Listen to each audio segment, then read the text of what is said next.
Assalamualaikum warahmatullahi wabarakatuh dan selamat datang di Zona Horor. Di episode kali ini saya akan menceritakan salah satu kasus kematian yang terjadi di kampung saya.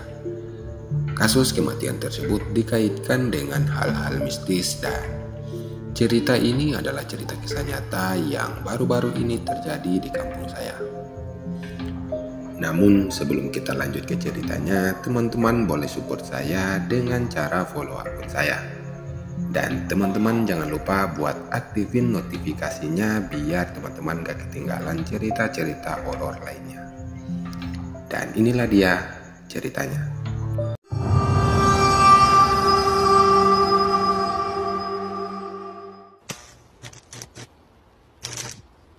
Sebut saja Pak Agus. Pak Agus ini adalah salah satu orang yang rajin banget pergi ke kebun sendirian.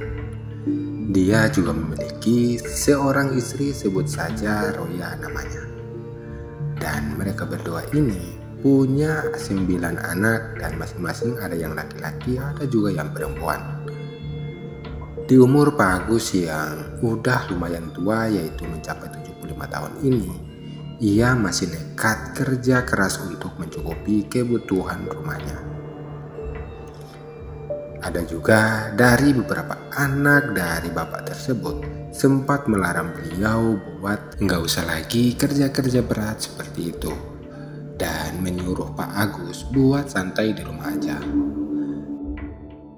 Namun Pak Agus menolak hal tersebut dengan alasan ia bosan di rumah seharian tanpa melakukan kegiatan sama sekali.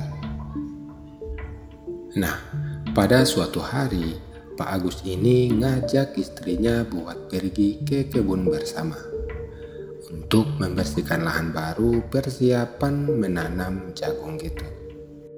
Sampai keesokan harinya mereka berdua pun berangkat tuh. Dan jarak dari kebun ke kampung ini atau kampung mereka ini sekitar 1 kiloan gitu. Mereka jalan dan singkat cerita sampailah di lokasi yang nantinya buat bersihkan lahan tersebut. Di lokasi tersebut terdapat satu pohon besar dan berbagai rumput-rumput liar lainnya.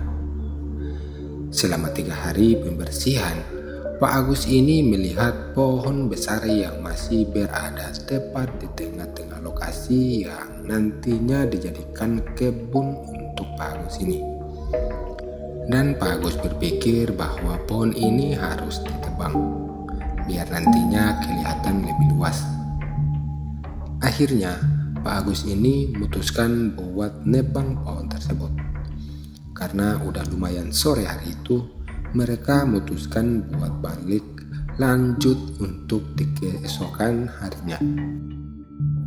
Keesokan harinya Pak Agus pergi dengan membawa sebuah gergaji kecil yang nantinya digunakan buat memotong si pohon ini.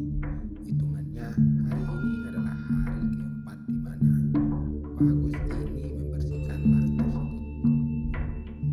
Dan hari itu Pak Agus ini berangkat sendirian, gak ngajak lagi istrinya.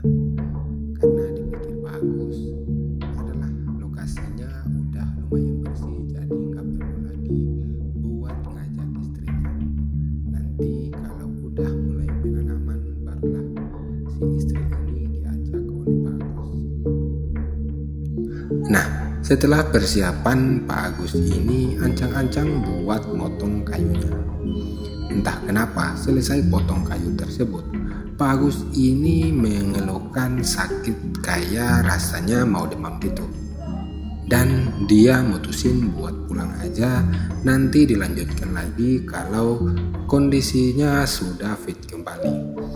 Karena untuk membersihkan tangkai dan cabang-cabang kayu tersebut lumayan banyak dan hari itu emang badannya itu lagi kurang enak setelah menebang pohon tersebut.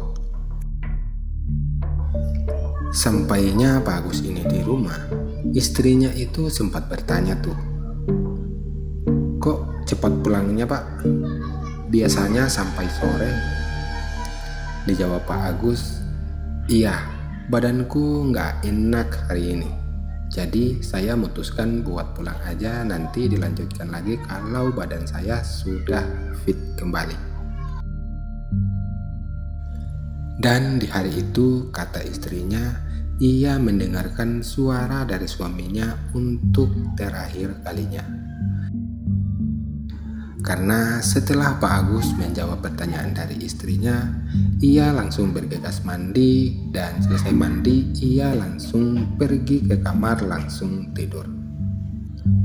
Dan di malam itu ia melihat suaminya tertidur pulas di atas tempat tidur, dan dia nggak tahu bahwa hal buruk telah terjadi atau menimpa suaminya.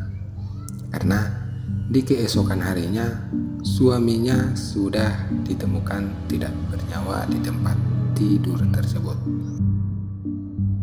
Hal itu baru disadari sama Bu Roya ini ketika ia memanggil suaminya buat bangun untuk sarapan.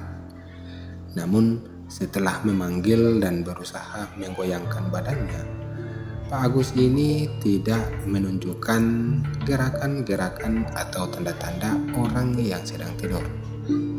Setelah diperiksa, napas dan detak jantungnya tidak ada pergerakan sama sekali.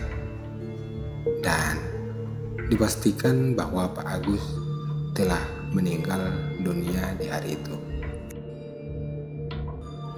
Mulai dari kejadian itu, banyak spekulasi-spekulasi yang muncul dari mulut warga ini. Ada yang mengaitkan dengan hal-hal mistis, ada juga yang mengaitkan dengan hal-hal yang rasional. Dan istrinya pun mengatakan bahwa kematian ini pasti ada hubungannya dengan kayu yang ia tebang kemarin. Karena sebelum suaminya menebang pohon tersebut, ia sempat mendengarkan suara-suara aneh yang ada di balik pohon tersebut. Suaranya itu seperti anak-anak kecil yang seperti bermain gitu. Namun, ia bingung karena melihat ke arah suara tersebut. Dia tidak melihat atau tidak ada siapa-siapa yang terdapat di sumber suara tersebut. Dan di hari itu katanya dia tidak menceritakan ke suaminya. Dan hal itu juga dikonfirmasi sama beberapa orang yang pernah mendengarkan hal yang sama ketika melewati tempat tersebut. Tempat di mana kayu yang ditebang oleh Pak Agus ini. Dan itulah kisah dari Pak Agus yang meninggalnya masih menjadi tanda tanya bagi sebagian orang. Dan oke teman-teman, di video kali ini berakhir sampai di sini dulu. Like video ini jika teman-teman suka, dislike aja jika sebaliknya. Dan mohon maaf jika ada salah kata atau salah pengucapan. Assalamualaikum warahmatullahi wabarakatuh.